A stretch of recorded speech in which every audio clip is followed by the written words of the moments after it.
Hi, long range hunting. Today we're going to be talking about one of the most misunderstood parts of hunting, and it's also one of the most important, and that's terminal ballistics.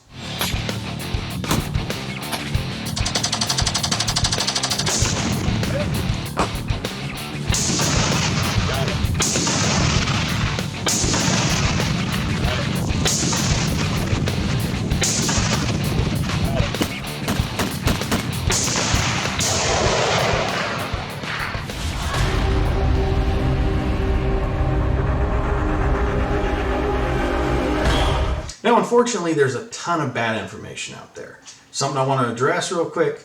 A lot of it comes from people like the real gunsmith who don't like it and really don't have a lot of knowledge. They portray themselves to be something that they're not. He portrays to be an expert, yet basically everything he says is crap. And you can, again, do a little research. It's easy to disprove very quickly what he says. But one of the things he says, and I want to address, is he says match bullets aren't for hunting, that he's made shots on elk with hunting bullets at 1,200 yards.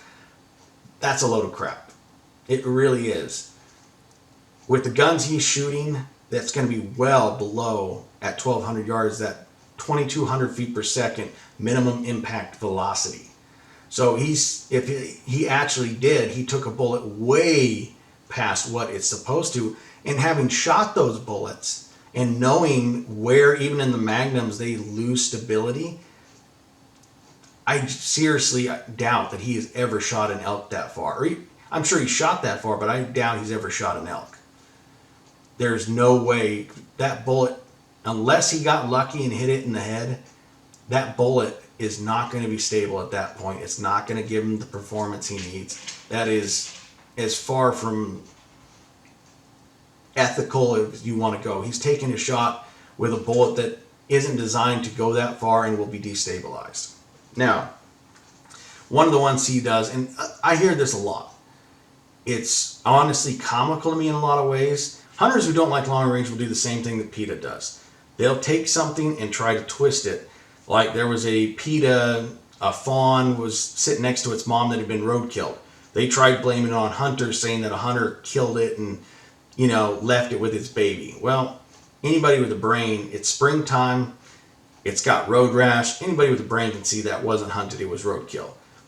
It was during the spring, the fawn, had spots, everything, and even the responding agency confirmed that it was roadkill. It was not a hunting thing.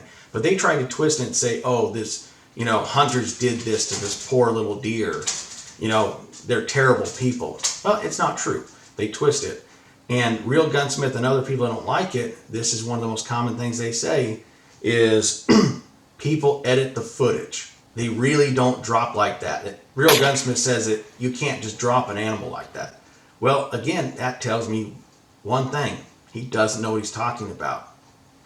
You can drop an animal dead on the spot every single time with a CNS shot. There are certain shots that will put it down high shoulder, neck, brain, or in the vitals with a large enough shock, hydraulic shock, to shut down the CNS, which will basically put it into a temporary coma until it bleeds out, and it'll never recover. So it basically goes to sleep until it bleeds out. It won't know the difference. It's knocked out. But you can do that. The fact that he says he's never done that in all of his years of hunting tells me he really doesn't know what he's doing. He's either using the wrong bullet or is making bad shots. But they'd like to say, oh, they just lied. The reason they do this is because it defeats their argument. Pictures are evidence. Video, even better evidence. If you see a video of an animal sitting there completely by itself, it's not harmed, it hasn't been shot, and you see a bullet hit it and it drops dead on the spot, well, guess what? That's actual evidence. He likes to say, oh, well, that's not true. And he said that really what happens is it's been shot 16 times, then people sneak up and shoot it again to put it out of its misery. Use a little common sense. In all your years of hunting, have you ever seen an animal stand there and get shot 16 times? Neither have I. That's ridiculous. Can you tell when an animal has been shot? Yes. If you see an unharmed animal and it drops on the spot, what does that say? It says he's wrong and the evidence is right, and it works. The other thing they do is, because again, that's evidence, that's proving their argument wrong. That's actual footage of them delivering is they'll try to bring stuff up that's non-existent. They'll try to say, oh, well, yeah, he made one good shot, but you didn't see all the animals that he missed and wounded prior to getting that. And they're just out there flinging rounds until they get a good hit on video and then don't show it. That's a load of crap too. Are there some unethical people that could do that? Sure. The vast majority, just like hunters aren't poachers. That doesn't represent hunting. Most hunters are good, they're ethical, they do their best. It's the same thing with long range. Do you get guys that just run out there and want to try it and they have no business doing it? Sure. They have no knowledge? Sure. Real gunsmith with this 1,200 yard shot is a prime example of that. But it's one of those things that the guys who do this all the time that train, our group, we're doing this year round. We're developing loads, we're getting better weapons, we're getting better equipment, we're truing ballistics, updating stuff, training year round. When we take a shot, we take a shot. We base our limited range on what we can make that first round impact on, and we learn throughout the year. Whereas most of the guys criticizing us are the pie plate guys that they'll pull their rifle out before hunting season. As long as they can hit a 10-inch target at 100, they're good. Do I find that good? No. That is ridiculous, in my opinion. That's terrible accuracy. And then you take that same thing, if you can just hit on a pie plate and then you take it out, you could really be off. But people say that's the most untalked about thing. It's really not. We don't do that. They say, oh, well, you guys just find an animal and then you move way back so you can get a farther shot. That also doesn't happen. Now, have I moved back to get a better shot? Yes. There's been times where I get in a spot and I can't get a clean shot or I need to change angles, and so I'll go to another spot. And sometimes that is a little bit back, but if I can get a nice clean shot and I can get better stability by adding 5 yards, I'm going to do it. Is it to see how far we can shoot? No. I mean, seriously, people, use some common sense. Hunters, long-range hunters, we're the same. It's ironic. People make a big deal if a long-range hunter misses. Yet they'll watch somebody miss with a bow and say, oh, well, you know what? It's hunting. It happens. You can watch bow miss after bow miss after bow miss, and people will ignore it. And then as soon as somebody makes a long-range shot, or somebody who's not qualified, or whatever the case might be, and they miss, a clean miss, what do they say? Oh, well, they're unethical. They're just lobbing rounds. They're at their target practice on animals. That's another one. We do not target practice on animals. Target practice, no different than bow or close range rifle. You go out to the range, you practice, you push your limits, you learn your limits, and then you go and hunt within your ability with the bow or with a rifle close range. It's no different for long range. If we can't make the shot, we pass it. That is definitely the most untalked about thing in hunting is long range, is the shots we pass. It's just like stocks. Nobody talks about the stocks that failed with archery. Now, only about 1 in 8 stocks will be successful. It's the same thing with long range. If I can't get a good shot, I'm going to move to get a better position. If I don't feel like I can make it that day, I'm going to pass the shot. It doesn't matter what it is. And so we pass more shots, whether it's we can't recover it because of some terrain feature like a canyon, whatever it might be, or we just can't get in a good position, we can't get stable, whatever. We pass. If we can't get a better position or distance, then guess what? We're going to start hunting another animal. It's no different than anybody else. We're not out there, flinging rounds. In fact, long-range hunters tend to know more about how a bullet works and how to kill than anybody else. They're more accurate. The average hunter's going for a pie plate, and as long as they can hit that, they're good. We're going for the same spot every time. We're looking for true point of aim, point of impact. So don't believe a lot of what's out there. It's, again, if people don't like it, just simply spreading lies because they have nothing factual to bring to the table. Now, I want to talk about a big topic, and I kind of touched on this earlier, and that has to do with cartridges. People say, oh, you need a Magnum. Well, you really don't. I want to show an example here of just why you don't need them. Bullet selection's everything. Now, if you pick the correct bullet, and earlier I mentioned the 3 top ones, Burger being third, and ELD match being the top. Now, here we have 2 different animals. We have 2 white-tailed deer in the same place, shot by 2 friends of mine. This one's a 300 PRC shooting a 215 grain Berger hybrid. Distance was 530 yards. Here is a 224 Valkyrie, which is just a bigger case 223 basically, with an 80 grain ELD match. 465 yards. So we're relatively close on distance. They're about the same size of animal, but you can see the exit holes are around the same size. So an 80 grain bullet can cause the same exit hole on a deer as a 215 grain Berger. Now the Berger is a good bullet. However, the ELD match is better in performance. So it just shows, and that's going to be magnified. If you did that same shot with a typical bonded hunting bullet, it'd be even more drastic. You would get penciling most likely, or little expansion, and you would actually get a bigger hole and better ballistics with that 80 grain bullet than with that 300 PRC with, you know, like let's say a 200 grain Nosler round nose, or another one that's, you know, a heavy bonded bullet. So you don't need it. Now, this isn't a one-time thing either. These guys shoot a ton of animals. They're in West Tennessee, and they can drop them all day long. They can shoot 3 does a day for the entire season, which is like 4 months long, I think, and 2 bucks. They kill a lot of animals. And so this 224 Valkyrie, that person has dropped, you know, deer after year after year, all the way up to 710 yards, and they're dead right there. Perfect 100% results. Every one that got shot is dead and recovered. Either dead on the spot or just went a little bit off. So it's one of those things that is actual evidence. Somebody just talking a bunch of smack and saying that it's not it. But here's actual photographic evidence. And I've hunted with these guys. I've seen what they can do. I've seen the damage. It's one of those things that you don't need it. Again, that's just a 223 bullet with just a little bit bigger case and give that extra velocity. So do you need a large one? No. The most common moose round worldwide is a 6.5 by 55 sweep. A 6.5. My brother, now, this is a perfect example. Now, my brother got a 260 20 years ago as a hunting rifle. He's used it ever since in Idaho. Elk, and even his bull moose he drew for in Idaho. And here it is. And that was taken with a 260 Remington with a 130 grain bullet. I don't remember the bullet offhand. However, he has never had a track job or lost an animal. And he's never shot more than once.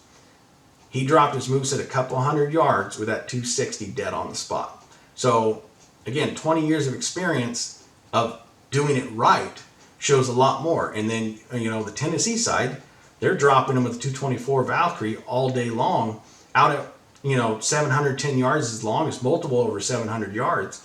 And they're dropping like flies. Guess what? That is actual proof. Don't get wound up on you need this cartridge in order to kill. You need the correct bullet. You know, I've even used 223s to kill big game out to 400 yards on multiple times. It's one of those things that everything is bullet selection. You know, people say, oh, the 223 will bounce around. It's like, yeah, a full metal jacket will, sure. However, if you're dealing with a good expanding bullet, it makes all the difference. Same thing with 9mm. People say, oh, 9mm will just pencil through. It's going so fast. Well, sure, because if you're not using the correct ammo. However, if you're using the correct ammo, it's going to work well. So something a lot of people don't realize is they can make a bullet basically do anything. They really can.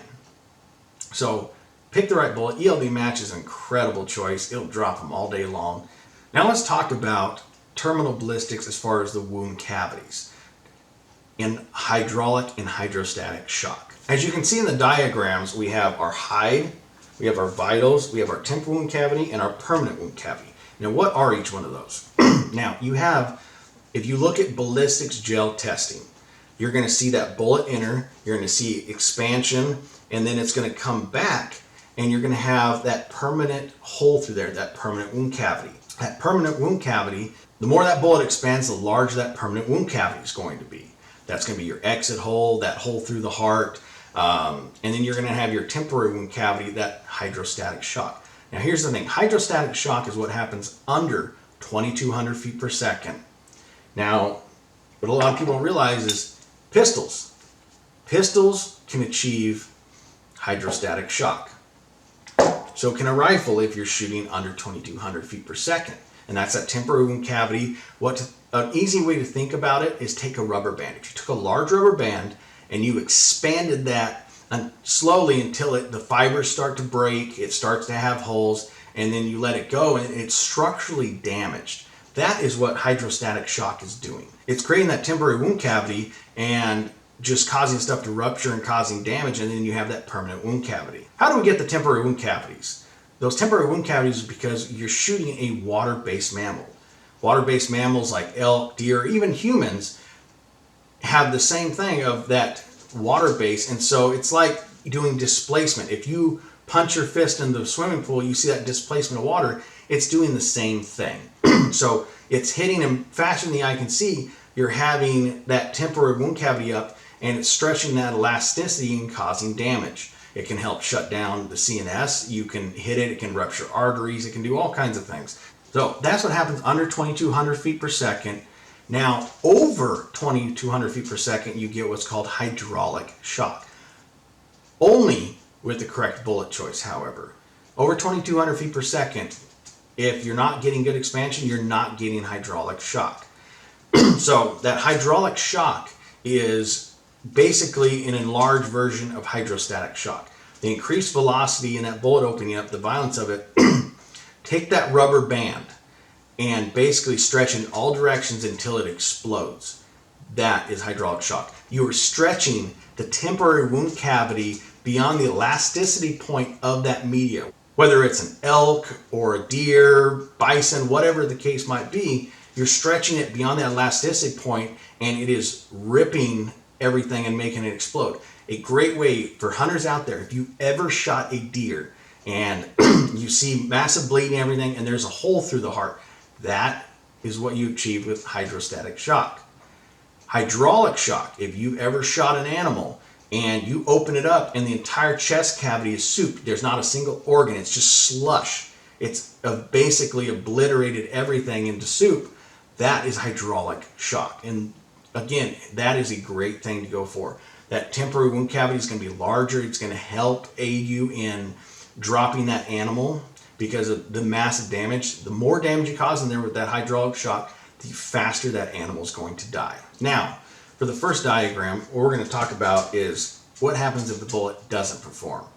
If it acts more like a full metal jacket. Now, even a full metal jacket can expand with a good impact resistance. Here's an example right here. That is a 50 caliber steel cord bullet at a mile. So even steel core with the right impact resistance will expand. So again, you're not going to really meet that on an animal, but just to show you that even hardened steel can expand with enough impact resistance, it'll work. Now, a full metal jacket with a lead core, it'll expand with the right, you can kill them. High shoulder shots are great. Brain shots are great as long as the skull's thick enough.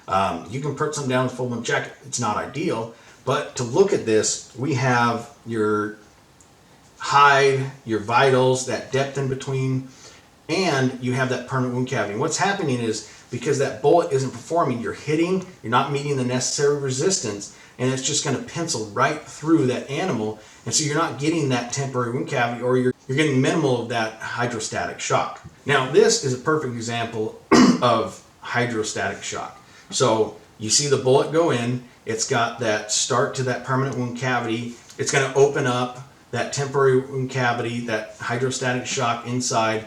It's going to then either exit or lodge on the opposite side. Not having an extra exit hole is not a bad thing. That means that you've dumped all the potential energy into the chest cavity. After that temporary wound cavity restores and you have that damage, you're going to be left with just your permanent wound cavity. And that's what it's going to bleed out through, chest will fill up, etc. Now, this one is an example of hydraulic shock. Now, just like the other one, you're going to see that bullet go in, it's going to open up that cavity. Now this time it's going to expand beyond the elasticity point, it's going to cause everything to rupture. Well, when everything ruptures, you're effectively taking your temporary wound cavity with hydraulic shock, and it has now become your permanent wound cavity. When it goes to recover, it's going to have that massive extra hole and all that damage, so you've now taken a permanent wound cavity and enlarged it. So not only are you getting the shock of that, but you're having that larger wound cavity, which is going to result in more damage, more bleeding, again, a faster kill. Now, if you use the wrong bullet, now I'm going to show this later with different examples of, Cape Buffalo and stuff, but if you use the wrong bullet, and let's say you have too high of an impact resistance needed for that bullet, but you don't meet that necessary resistance. Now what's going to happen is it's either going to pencil through because it's not meeting that impact resistance requirement, or what's going to happen is it's going to start to expand and it's not going to fully start to dump that or even open up that cavity until the opposite side. So if you're hitting here, you're wanting it in here, what's happening is it's going through and then it's opening up here on the opposite side. That's where it's starting that damage. Now, will that still kill? Absolutely. Is it ideal? No, it's not. You get the opposite spectrum of this. Now, what this is you have a bullet, let's say you're using on that water buffalo that has a low impact resistance, and what's happening is it's hitting and it's rapidly expanding and it's dumping that energy before it's centered in those vitals. Again, is it still fatal? Absolutely. Is it ideal? No. It's, again, ideally you want to make sure that that bullet is going into and causing as much damage in the vitals as possible. So, I mean, again, if you blow a big hole in the side and your dump is right here, and then you still have that projectile and everything and some damage inside, is it still going to kill? Yes, they're going to bleed out. They can't put a tourniquet on there. They can't, pack the wound full of stuff, apply pressure. They can't do that kind of stuff. So it's still going to result in a death. Again, just not an ideal one. Now, let's talk about anatomy and shot placement. Now, a lot of people don't understand this. Most hunters just simply, they say, oh, go up from the leg right behind a couple inches. They aim for, general heart or lungs. Shot placement is everything. Not only understand what that bullet will do there, but knowing the animal's anatomy. Take a deer. A deer, the vitals are partially under the leg, and then it goes back from there. A hog, the vitals are centered more forward. And so if you're going to take a shot on the hog, you actually don't really want to do behind the shoulder. You want to do in line with the shoulder. You have a gap in the leg where you can go, where it bends, where you can get the heart, or you simply high shoulder it and it'll anchor it on the spot. A big mistake people make is they'll aim too far behind and they're not really getting the vitals that they want. So understanding that animal anatomy is important. Different animals are built differently, where you're going to shoot.